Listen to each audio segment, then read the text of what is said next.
nations started to help ourselves.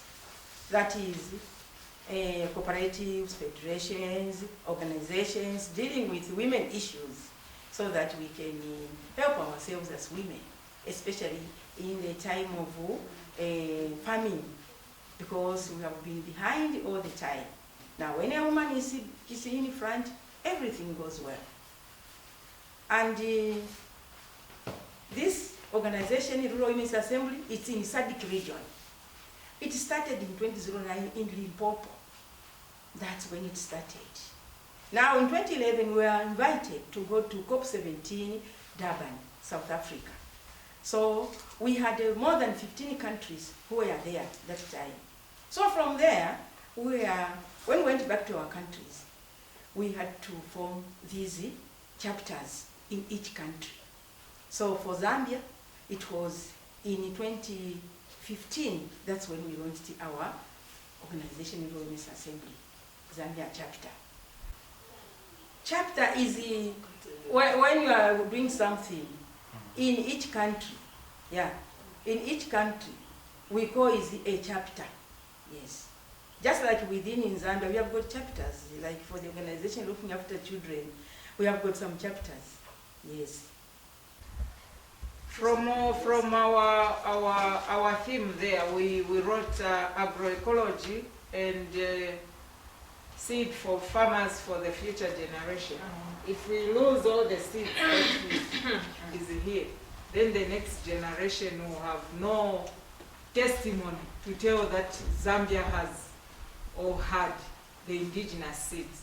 So there's need to promote this so that the future generation will come and use the same seed. These hybrids that we are using is business as usual, Nutritious seeds are these that are here. Thank you.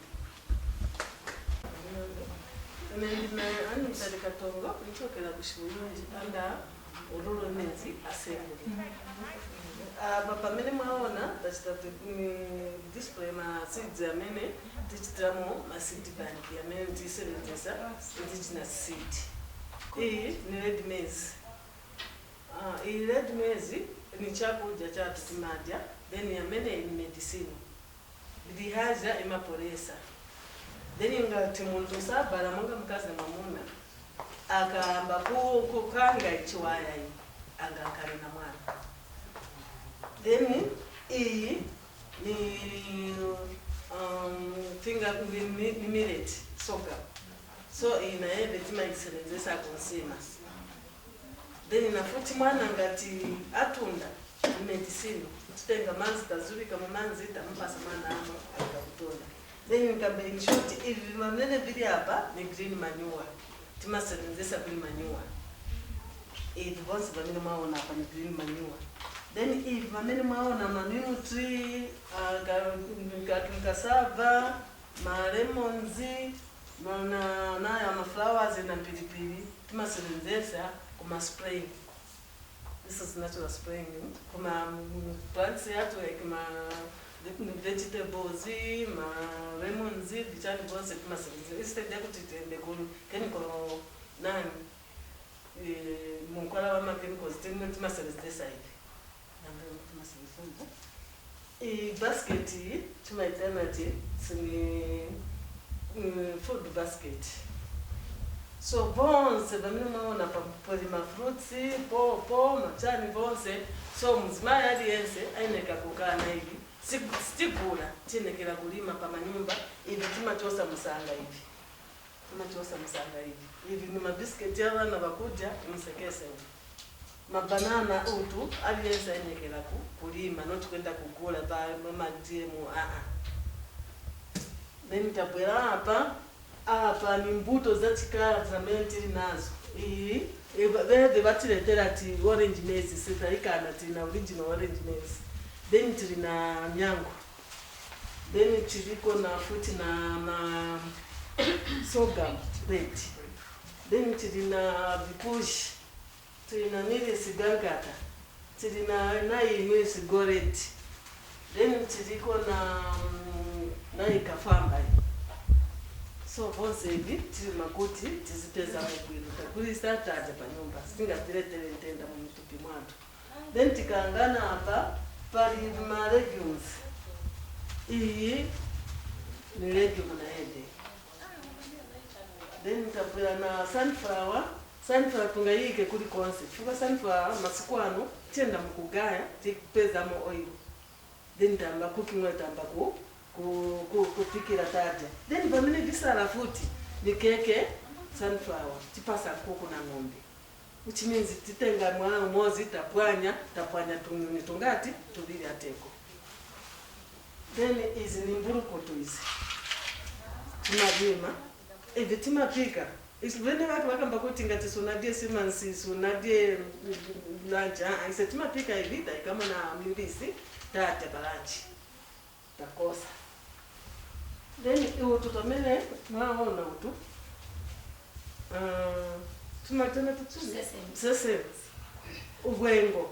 Then timaikako kunshava tunukira tujatamene umaona pa mabanzi bakapika paja maikapo ndiye utu setibi mateka. Then ni ndani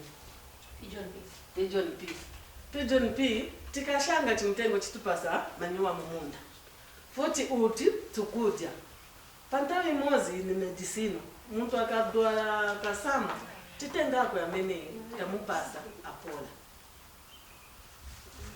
Inu usala tumaenda kumba musanga tatya tipasa vakuti vingatimangireko tupi yatu. Ni onioni timarima taika mundio amkalafrega. Then amene onion futi ni medicine. Mwana ngati ankafuti nkasamwa timatenga tamupukuta nayo tapukuta. Then futi amene timachita muntu ngatadwala chifuba timatenga tajuba tamupasa ambakudya amene onioni. Futi amene onioni kuti pamene akamba ku spray akuja timaikapo ta spray apo futi. Then ni pilipili ni akudya futi kulise ni mkwala wa spray ni futi monga kuja ngati taikako mpilipili tima spray. Then amene mpilipili timaika mukoko ngati zikosomola paja timatwa taikako mukoko zamba kumu. Ni mbuto zosiyana emwe yatu ni akuti iyi mbuto tungenese mu City Bank ipake. Then kapaka monga pamene zodanda ula pa office tu bakuti pamene bachita benefit ni la city company kulise tifuna kuti tikapakisa ibitende ku government we can do city na nankani our local city kuti tamu multiply. So tizipasa bantu balimi banzatu ise ndalama instead ya kuti sizienda out sizibwelela kulisa bamene balimi tifuka tikaenda. So this time mbuto ni zingono government izakamba letani mbuto tupasela tizakangiwa. So tifuna kuti ni 2 years time mbuto zipake muma all provinces tiambe kuenda kuklema ku government kuti tifuna city company hiyo tifuna isema local seeds. Iyo ni mukuti sadiki ikatitandizako seed policy ikachinjiwa. Tiziva kuti country Zambia stinga chinje seed policy. Unless itaenda kusadiki. I would also like the government to support us in terms of manure. Like us, we rural women, we need to start keeping our own village chicken to produce a lot of manure so that we can make our own compost and our own organic material to feed our crops, which we are seeing here, like as we are doing it already. So we really want the government to look on that one. Thank you. You look at this T-shirt. What does it say? You look at this T-shirt. We are the guardians of seed, life, and land. Eh? We talk about all these things. You have read about the seeds. They have explained what the seeds do to our health. And for women, it's a woman who keeps all these things from generation to generation. From our grandparents, we have used these things up to today. That's why we have said we are guardians of seed, life. Because without the seed, you cannot have life. Without land, you cannot have life. So we have to talk about land, seeds, and life. And this climate change which has come, it is a woman who suffers.